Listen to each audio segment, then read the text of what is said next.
best recipes aren't always found on glossy websites or social media feeds. Sometimes they're hiding between the stained pages of your grandmother's cookbook. These forgotten dishes were once family staples, practical, resourceful, and full of character. You won't find them trending online, only in the cookbooks your grandparents left behind. Tomato soup cake. Imagine bringing a dessert to a party that makes everyone stop. The best recipes aren't always found on glossy websites or social media feeds. 50s and 60s. Don't let the name fool you. This wasn't some savory experiment gone wrong. It was a spice cake made with a can of condensed tomato soup instead of milk or water. The soup gave the cake moisture and a slight tanginess that balanced perfectly with cinnamon, nutmeg, and cloves.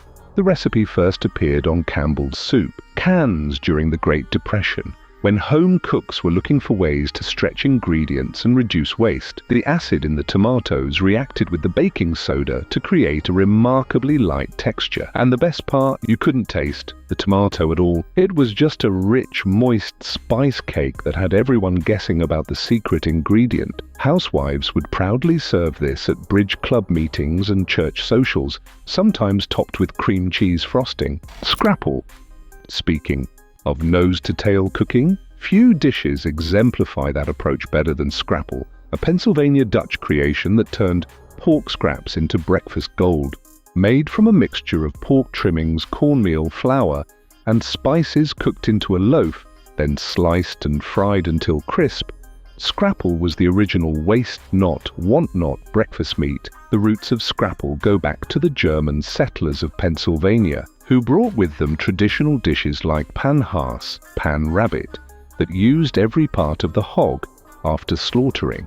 The name scrapple comes from the scraps of meat that went into it, pieces too small or odd-shaped for other uses, making.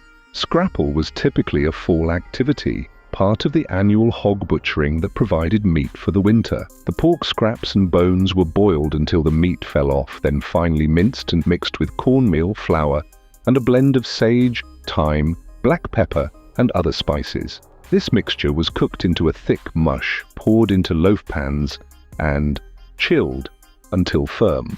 For breakfast, slices of scrapple were fried in butter or lard until crisp on the outside, but still soft inside.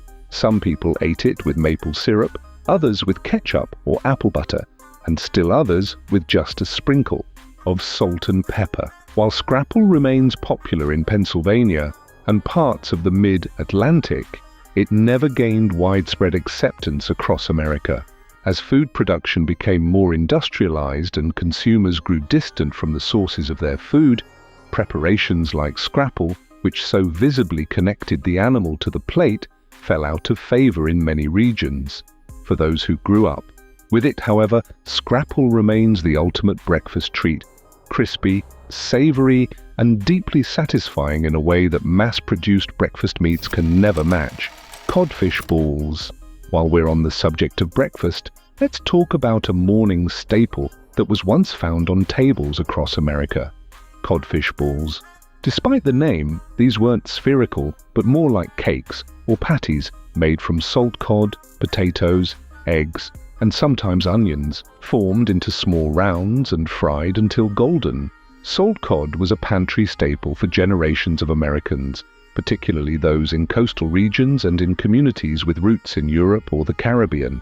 It was inexpensive, kept without refrigeration, and provided protein when fresh meat or fish wasn't available. Turning it into codfish balls was a way to stretch it even further by adding potatoes and other fillers. Preparing salt cod required foresight. It needed to be soaked overnight, or longer, to remove excess salt before it could be cooked. The soaked fish was then gently simmered until tender, flaked, and mixed with mashed potatoes, beaten eggs, and seasonings. The mixture was formed into small cakes and fried in butter or oil until crisp on the outside. Codfish balls were particularly popular for Sunday breakfasts in New England, often served with a side of eggs and brown bread. They also appeared as appetizers or light suppers, sometimes accompanied by a sauce like hollandaise or tartar. As refrigeration became widespread and fresh fish more readily available, salt cod gradually disappeared from American pantries.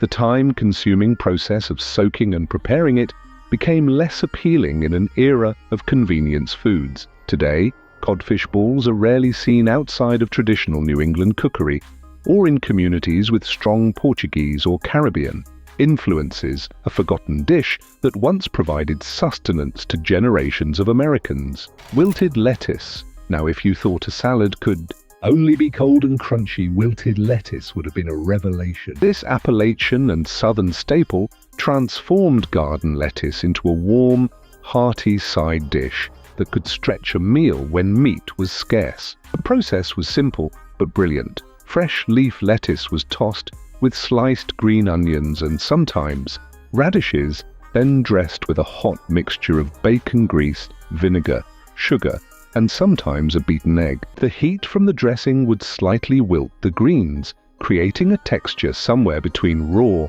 and cooked. Wilted lettuce was born of necessity in rural communities where gardens provided much of the family's food. Spring lettuce was often the first fresh vegetable available after a long winter of preserved foods, and this preparation helped transform it into something substantial. The warm dressing, with its perfect balance of salty, sweet, and tangy flavors, turned simple greens into a memorable dish. Families would gather around the table as the sizzling dressing was poured over the lettuce, the aroma of bacon filling the kitchen. The dish had to be eaten immediately, while the lettuces were perfectly wilted but not soggy, a lesson in timing that home cooks mastered through practice. Like many regional specialties, wilted lettuce gradually disappeared from tables as supermarkets made year-round produce available, and busy families turned to convenience foods. But in some homes, particularly in the South and Appalachia,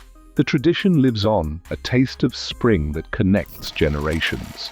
Watergate salad. Let's shift gears from vegetables to something sweet, specifically a dessert so beloved it inspired its own collector's market. Watergate salad. Despite the political-sounding name, this wasn't named for the scandal, but likely for the popular Watergate cake that preceded it.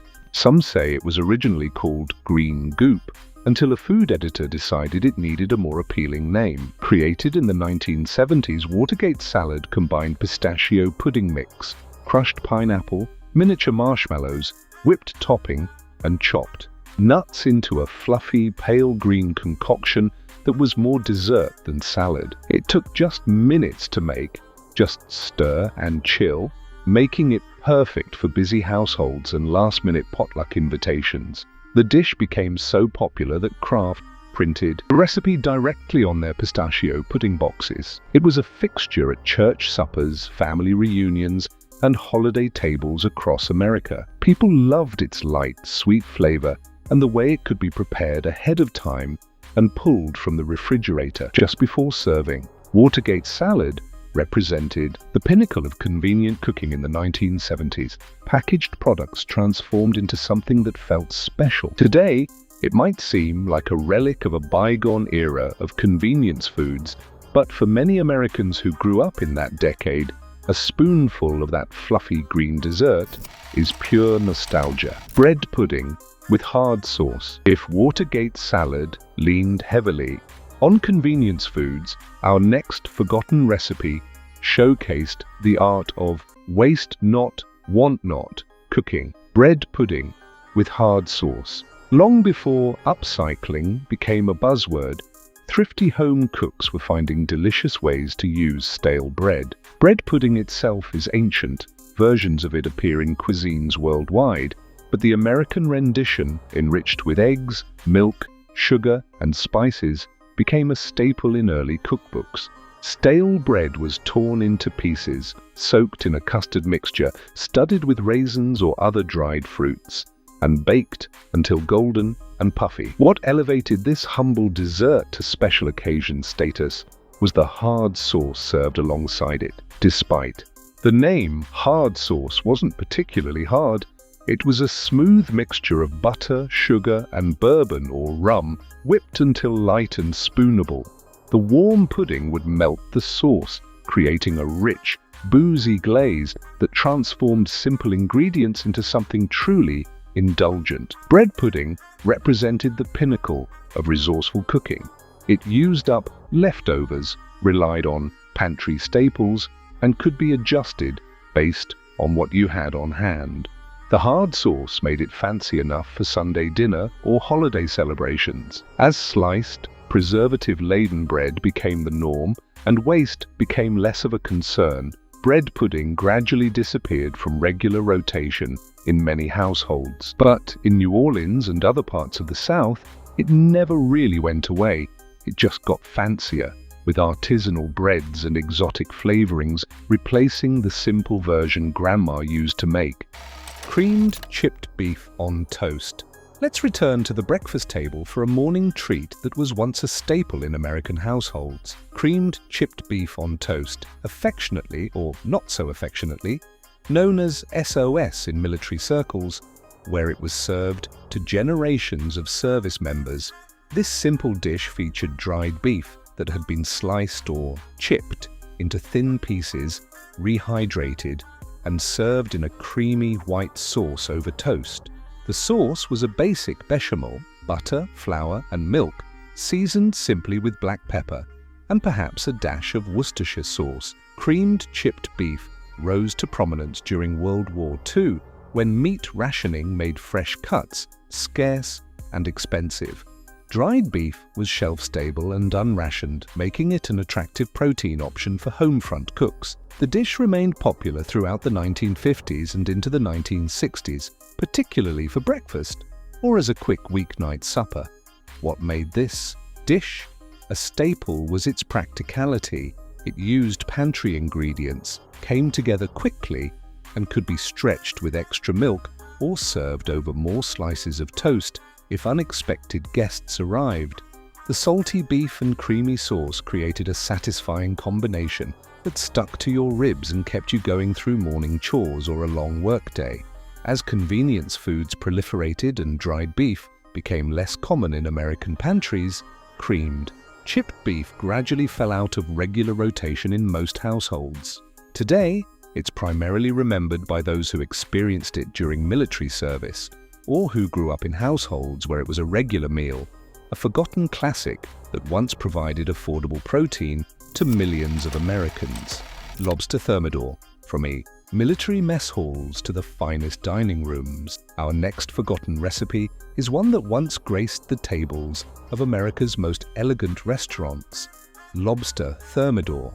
This luxurious dish featured lobster meat removed from the shell, mixed with a rich sauce of egg yolks, cream, mustard, and sometimes cognac or sherry, then returned to the shell, topped with cheese, and broiled until golden. Lobster thermidor originated in France in the late 19th century, but became a staple of high-end American restaurant dining in the mid-20th century. It represented the pinnacle of continental cuisine, elaborate, rich, and requiring considerable skill to prepare properly. Creating lobster thermidor was something of a production. The lobsters had to be partially cooked, then cracked and picked to extract the meat. The sauce had to be carefully prepared to avoid curdling the egg yolks. The presentation, the sauce-enrobed meat returned to the shell for serving, required precision and an eye for aesthetics. What made this dish special was its perfect balance of flavors and textures. The sweet lobster meat, the rich, tangy sauce, and the crisp, cheesy topping created a harmonious combination that justified the considerable expense and effort involved. Lobster thermidor appeared on the menus of fine dining establishments across America throughout the 1950s and 1960s, often prepared tableside for maximum dramatic effect. It was the sort of dish you ordered for anniversary dinners, business celebrations, or when you wanted to impress a date with your sophisticated palate and generous expense account. As American dining moved away from formal French cuisine toward more casual, globally influenced styles in the later 20th century, lobster thermidor gradually disappeared from menus.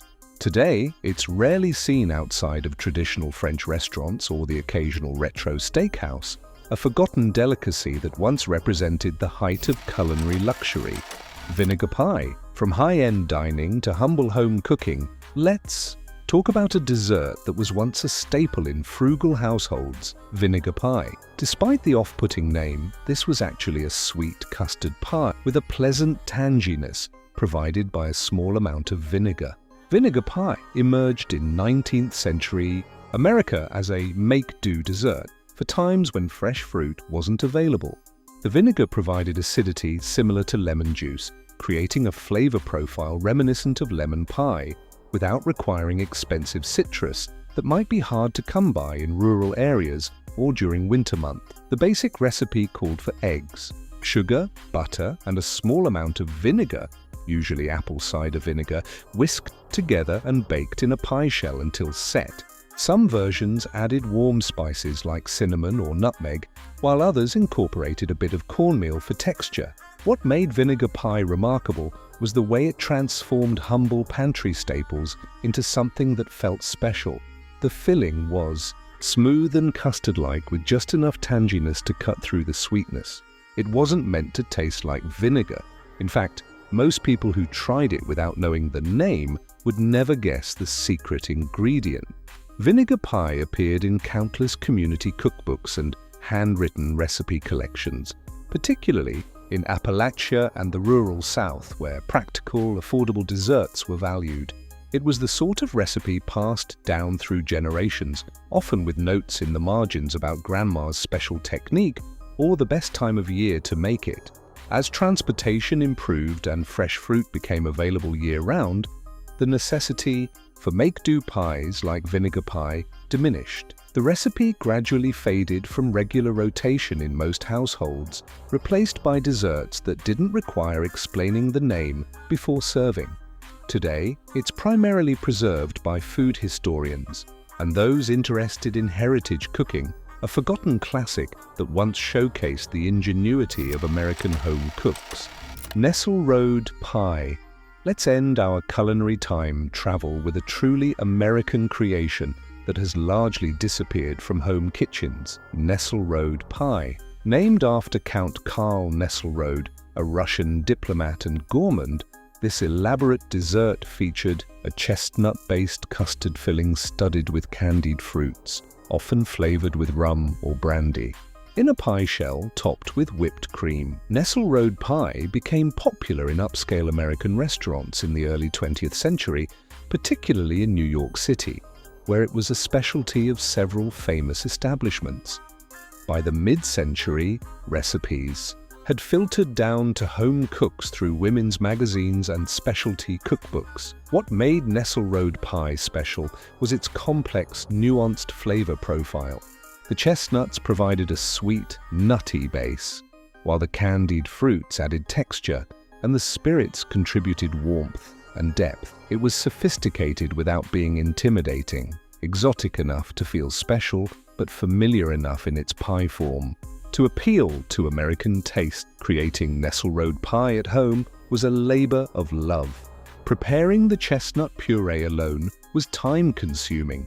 The nuts had to be scored, boiled, peeled, and then ground or pressed through a sieve. The custard had to be carefully cooked to thicken without scrambling the eggs. The assembly required patience and attention to detail. Despite the effort involved, Nestle Road pie appeared in many mid-century entertaining cookbooks as a dessert guaranteed to impress guests. It was particularly popular for holiday entertaining, when its rich, festive ingredients seemed appropriate for special occasions.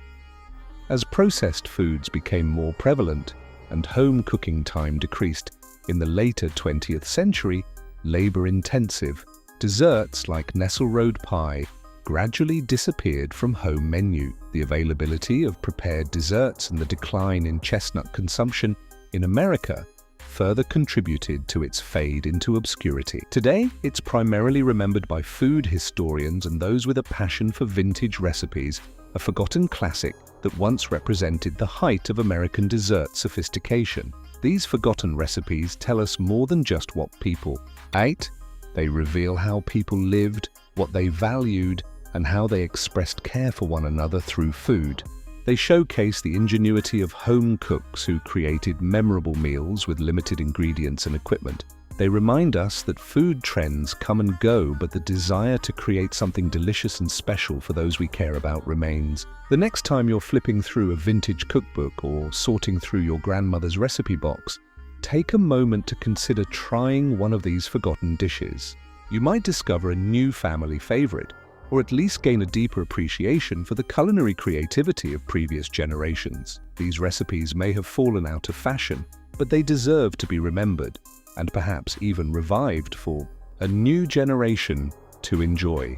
If you've enjoyed this journey through culinary history, don't forget to hit the like button and subscribe to stay connected for more delicious trips down memory lane. Have you ever tried any of these forgotten recipes? Or do you have a family favorite that's disappeared from modern cookbooks? Let us know in the comments below. Until next time, happy cooking and happy eating.